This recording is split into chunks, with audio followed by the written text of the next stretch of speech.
Bom, pessoal, bem-vindo. Hoje a gente vai falar um pouquinho sobre o processo revolucionário francês. Espero que você preste bastante atenção. Qualquer dúvida aí, a gente troca uma ideia depois. É só você colocar lá nos comentários e a gente conversa. Também vou colocar para vocês os links para vocês poderem acessar e os locais. Se caso eu for interrompido agora, que estou fazendo tudo de uma vez só, Miguel está acordado, mas não tem problema, entendam, por favor. Nessa primeira aula, a gente vai fazer uma divisão de duas aulas. Nessa primeira aula, a gente vai falar sobre os conceitos principais, que é iluminismo e absolutismo. A gente vai falar de alguns antecedentes, como a Guerra dos Sete Anos, a gente vai falar a Guerra de Sucessão do Trono Austríaco, a gente vai falar da Guerra de Independência dos Estados Unidos, da crise de abastecimento que viveu a Europa e, para finalizar, das divisões sociais na França. Iniciando, então, sobre os conceitos de iluminismo. A concepção do iluminismo é uma concepção que vem sendo cunhada no mundo desde o século XVII. Ele pode ser considerado como um movimento social, um movimento político, um movimento econômico, e ele não é um fruto de um pensamento de uma pessoa só. Na realidade, ele é fruto de uma compilação de vários pensamentos e pensadores que tem como base inicial uma ideia de liberdade, de pensamento político, de liberdade econômica e principalmente uma oposição ao absolutismo. Essas ideias elas foram extremamente influentes em países europeus, como a França, a Inglaterra, mas também aqui na América, como os Estados Unidos, e com a chegada desse pensamento iluminista também vieram movimentos emancipatórios de independência em toda a América Latina. O iluminismo ele tinha como oposição um sistema mercantilista, que era o sistema econômico do absolutismo. No mercantilismo você tem a questão da balança comercial favorável, você tem o fim dos monopólios, no mercantilismo você tem a utilização da economia como um domínio monárquico. Ele faz uma oposição ao absolutismo monárquico e também o poder de interferência que a Igreja Católica tem em relação ao Estado. Não só a Igreja Católica, mas em outros países também, como a religião como um todo, influenciando o Estado. Então, num outro prisma, o iluminismo ele defende a liberdade econômica. Você tem diversos autores iluministas que vão prezar pela essa concepção de liberdade econômica. A ideia do antropocentrismo, o que seria isso? Essa palavrinha antropocêntrico, ela está relacionada ao homem no centro do pensamento. Não significa que os iluministas eles eram ateus. Alguns eram contrários à Igreja Católica, mas de maneira nenhuma a gente pode considerá-los como ateus. A ideia da razão científica, que é fruto também de uma influência muito clara do pensamento do pensamento cartesiano e da ideia principalmente dos cientistas empíricos. E, por último, a defesa do predomínio da burguesia. Essa classe social, a burguesia, que vai entrar em descrédito muito durante a Idade Média, mas no final da Idade Média, início da Idade Moderna, eles já começam a surgir como uma força econômica muito grande, uma força política, principalmente por conta do renascimento urbano. Essa classe social ela começa a despontar como uma classe social de fato revolucionária, como diria o Karl Marx. A gente precisa entender, para entender melhor, eu vou pontuar o iluminismo em 4 itens para vocês. Esses 4 itens eles vão corroborar mais ou menos o que a gente já falou até agora. O principal item do pensamento iluminista é a liberdade. Que tipo de liberdade que eles estão propondo? Primeiro ponto é a liberdade econômica. Lembrando que antes do pensamento iluminismo, o que existiam era um pensamento mercantilista. O que orientava economicamente os reinos era o mercantilismo. E não existiam liberdades garantidas nesse pensamento mercantilista. A segunda liberdade é a liberdade religiosa. A gente precisa lembrar também que no século XVI houveram os movimentos chamados de reforma protestante na Europa inteira. Esses movimentos vão influenciar o pensamento iluminista do século XVII. E a próxima liberdade é a liberdade intelectual, liberdade de pensamento, o que não existia dentro do absolutismo. Nesse aspecto de liberdade, os iluministas vão dizer que quanto menos poder o Estado obtiver, ou seja, quanto menos influência houver do Estado, mais liberdade existirá para os cidadãos. Isso é uma defesa dos liberais, isso é uma defesa do pensamento iluminista. Bom, o segundo conceito importante para o iluminismo é a propriedade. Então, a propriedade ele está relacionada à ideia de controle da terra e vai se opor aos privilégios que a nobreza tem. Então, a função do Estado, dentro do pensamento iluminista, é proteger a propriedade privada de todas as maneiras possíveis. O Estado deve ter uma mão pesada em relação a essa proteção à propriedade privada. É tão importante esse conceito de propriedade que ele é o conceito que vem logo depois do conceito de liberdade. O terceiro item é o item de igualdade. Preste atenção nesse item. Nós não estamos falando de equidade. Equidade é quando você garante parâmetros para que todos consigam acessar de maneira satisfatória os mesmos itens.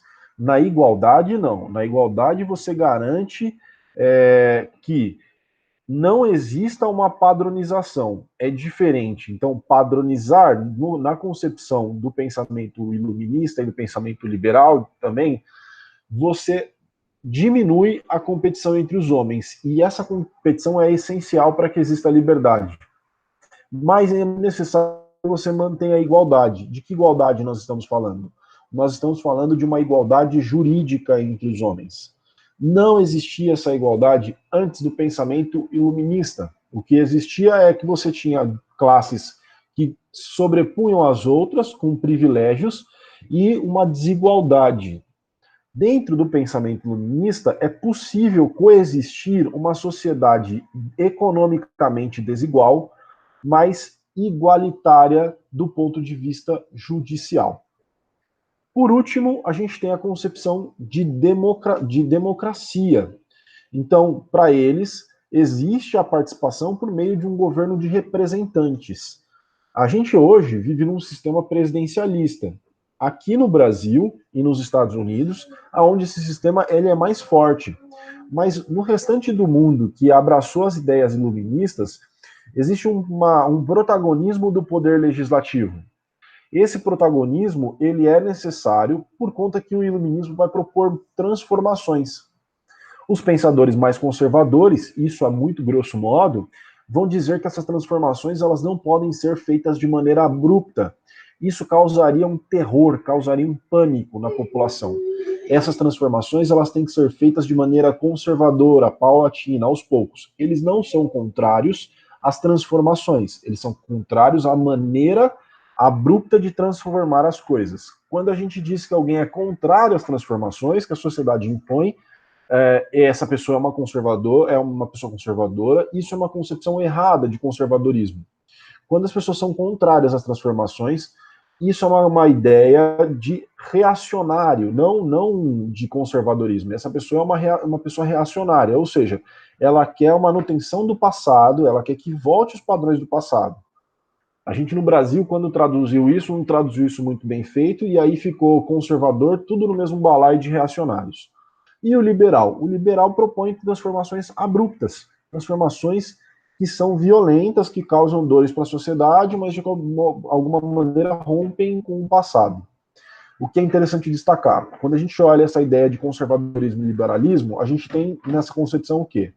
Revolução Francesa é uma revolução extremamente liberal do ponto de vista radical, enquanto que a gente pega as revoluções inglesas, elas são revoluções extremamente conservadoras, porque elas são feitas paulatinamente, demoram séculos, meses e assim vai.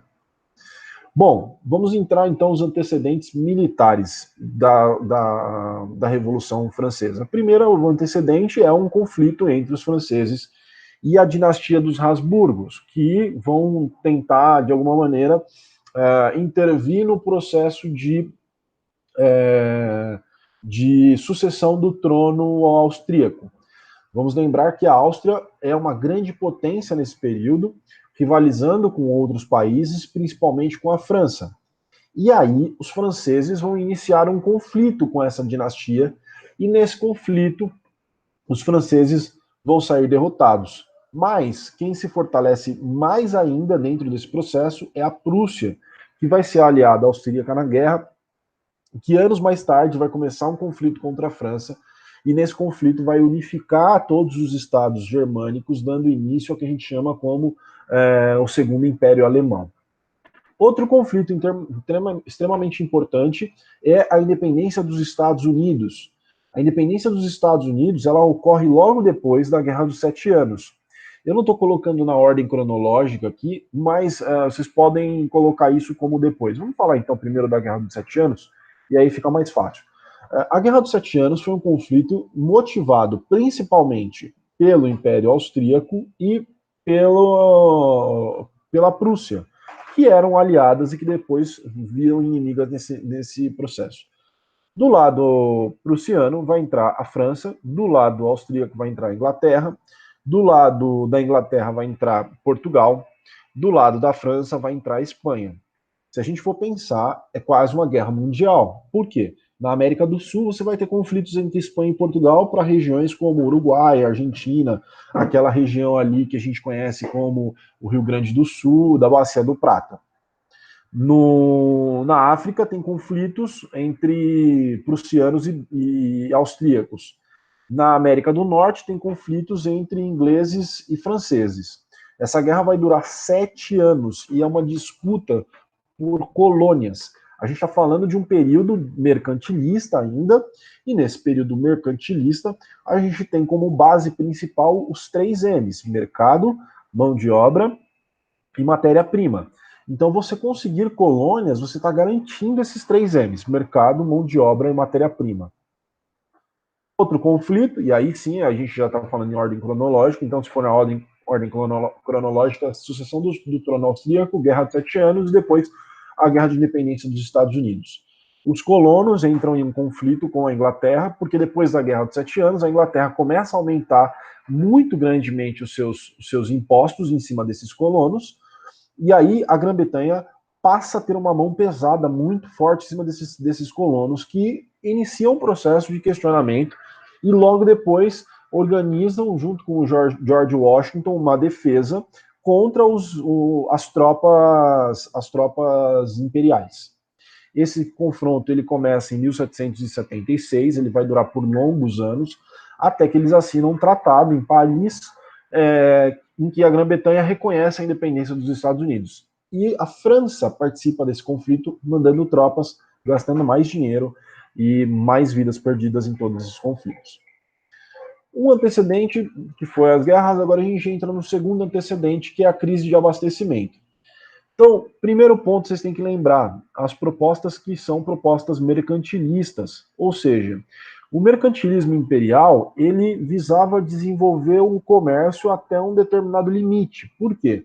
Dentro do mercantilismo, você tem o que a gente chama de política da balança comercial favorável, ou seja, você tem que vender mais do que você compra. E por que tem um limite nisso? Porque você não consegue fazer essa política com todos os seus produtos. Outro item que é extremamente importante de se destacar: a agricultura francesa e da Europa como um todo nessa época tinha uma característica muito interessante. Era uma agricultura muito local. Os produtos de consumo, necessidades básicas para as pessoas se alimentarem, eram produzidos na Europa. Eles não eram produzidos nas colônias. Apesar desses países terem colônias vastas, vezes o número do território deles, essas colônias nem sempre ofereciam produtos que eles iriam consumir no sentido de alimento. Então, geralmente, as colônias ofereciam produtos como cana-de-açúcar, tabaco, algodão, que são produtos que são uma necessidade secundária. Então, é importante destacar esse processo como um processo do mercantilismo de limitação do abastecimento de maneira geral. Por que isso é importante destacar? Porque uma vez que a sua população cresce, você não tem de onde tirar mais produtos, se a sua economia passa a ser uma economia ainda local. Esse é o problema da fisiocracia, que é uma teoria econômica do mercantilismo. Outro item importante são os problemas que eles vão seguir com a questão da agricultura. Em 1784, vem uma um período de chuvas muito grande, e nesse período de chuvas muito grandes tem inundações que destroem as plantações francesas. No ano seguinte, vem uma seca gigantesca, fazendo com que exista um processo de inflação do preço dos alimentos. E, por último, para a gente entender esse ciclo de crise de abastecimento, a gente tem um processo de impostos da França que é um processo extremamente abusivo, tanto do ponto de vista da indústria quanto do ponto de vista da agricultura. Os impostos na França chegavam a absurdos 50%, 56% em cima desse produtor. O que não era uma atividade muito rentável, passa a ser uma atividade menos rentável, sendo que você precisa pagar muitos impostos. E por que se pagava muitos impostos? Porque o Estado absolutista era um Estado caro, muito caro. Dentro da sociedade francesa, no final do século XVIII, você tem três categorias, três grupos, 25 milhões de habitantes espalhados de maneira desigual nessas três categorias que a gente vai dar o nome de estados. O primeiro estado é o clero, o segundo estado eram os nobres, o terceiro estado era a população geral. Destrinchando, quem que era o primeiro estado? Ele era dividido entre o alto clero e o baixo clero. Existia uma hierarquia social no primeiro estado. Enquanto que o alto clero era formado pelos filhos dos nobres, que não obtiveram heranças, e esses filhos de nobres que não tiveram dinheiro nem terras dos seus pais, eles iam para a igreja e os pais os bancavam na igreja. Então existiam pessoas dentro desse alto clero que não tinham a vocação para a carreira eclesiástica, ou seja, eram padres, bispos, arcebispos, que não viviam de maneira vocacional, ou seja, eles tinham as suas vidas quase que comuns, como se eles fossem pessoas comuns, não faziam votos, não faziam nenhum tipo de ação que você olhasse e diferenciasse de uma pessoa comum.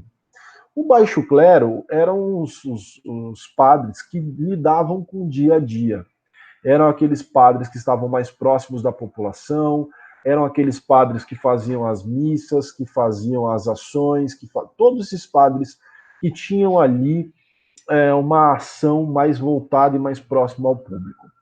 No segundo estado estavam os nobres privilegiados, tá? Esses eram os alvos, por exemplo, das críticas do pensamento iluminista.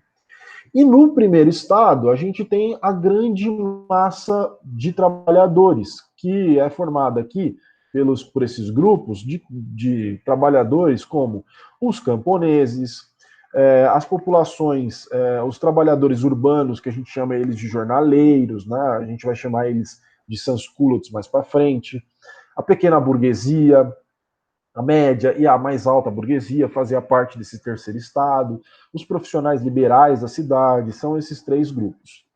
Aqui a gente tem algumas imagens que dá para vocês entenderem um pouquinho melhor sobre essa diferença desses três grupos.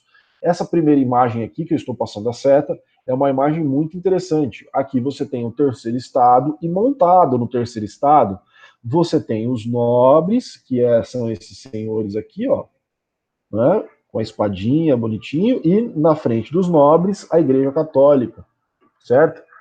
Aqui a gente tem o Palácio de Versalhes, que vai ser construído, essas duas imagens, aqui a imagem interna do salão principal do Palácio de Versalhes, e a imagem externa.